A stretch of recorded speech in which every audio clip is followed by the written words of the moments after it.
আজকে এসএসসি পরীক্ষায় লক্ষ্য করলাম পশ্চিমবঙ্গ রাজ্য সরকারের কি একটা অপদার্থতা।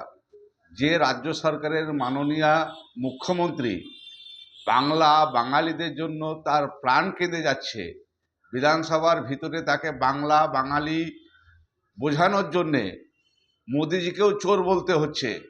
আবার সঙ্গে সঙ্গে দেখলাম মোদিজির লোকরাও বিধানসভার ভিতরে মাননীয় মুখ্যমন্ত্রীকে চোর বলছেন।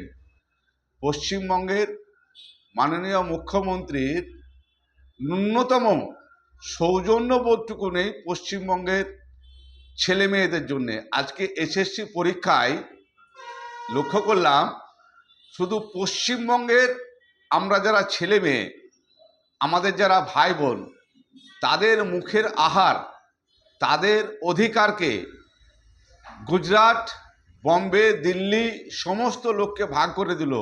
তারা প্রত্যেকেই পশ্চিমবঙ্গে তারা এসএসসি পরীক্ষায় বসার সুযোগ পেল, যেখানে আজকে পশ্চিমবঙ্গের পরিযায়ী শ্রমিকরা বাংলার বাইরে বিভিন্ন জায়গায় অত্যাচারিত হচ্ছে, মার খাচ্ছে।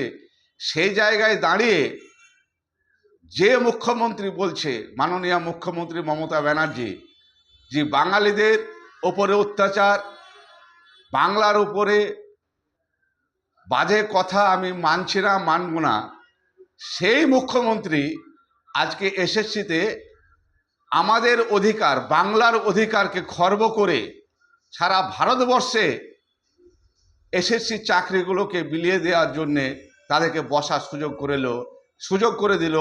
এর তীব্র নিন্দা করছি।